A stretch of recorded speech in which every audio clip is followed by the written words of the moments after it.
అభ్యాసీ Telugu learning and డివోషనల్కు స్వాగతం సుస్వాగతం. నేను మీ పెద్దింటి రామకృష్ణ చక్రవర్తి. మన తెలుగు వ్యాకరణంలో భాగంగా ఈరోజు మన చర్చనీయాంశం, మన బోధనాంశం సమాసములు. చాలామందికి సమాసములు అనేది చాలా కన్ఫ్యూజన్గా ఉండేటువంటి టాపిక్. అయితే శ్రద్ధగా విని ఏకాగ్రతగా అభ్యసిస్తే ఇది చాలా సులభంగా అలవడుతుంది. అలాంటి సమాసాల గురించి మనం ఈరోజు తెలుసుకుందాం. సమాసము అంటే ఏంటి?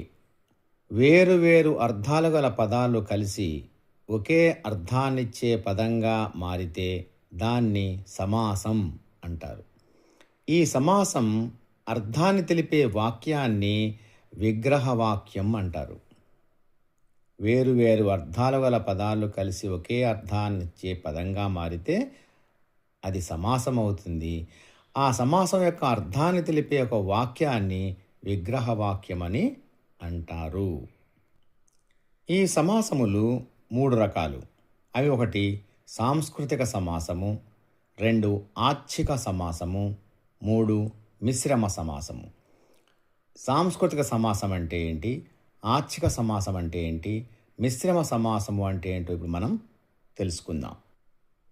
సాంస్కృతిక సమాసం పూర్వపదము, ఉత్తర పదము రెండూ సంస్కృత పదాలే ఉంటే దాన్ని సాంస్కృతిక సమాసము అంటారు. పూర్వపదం అంటే ముందున్న పదం పూర్వపదము, ఆ తర్వాత వచ్చే పదాన్ని ఉత్తర పదం అని అంటాం. ఈ పూర్వపదము, ఉత్తర పదము రెండు కూడా సంస్కృత పదాలే ఉంటే దాన్ని సాంస్కృతిక సమాసము అంటాం. దీనికి సిద్ధ సమాసం అనే పేరు కూడా ఉంది.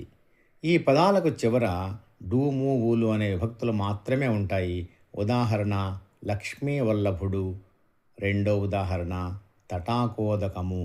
ఈ రెండు కూడా సంస్కృత పదాలే కాబట్టి దీన్ని సాంస్కృతిక సమాసం అని అంటారు. 2 ఆర్చిక సమాసము. ఆచ్ఛిక సమాసం పూర్వపదము, ఉత్తర పదము రెండూ తెలుగు పదాలే ఉంటే దాన్ని ఆచ్ఛిక సమాసం అంటారు.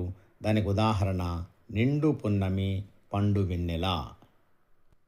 ఇక 3వ సమాసము మిశ్రమ సమాసము. కొన్ని సంస్కృత పదాలు, కొన్ని తెలుగు పదాలు తమ తమ ప్రత్యయాలతో కూడి అర్థవంతమైన రీతిలో ఒక సమాసంగా మారితే దాన్ని మిశ్రమ సమాసం అంటారు.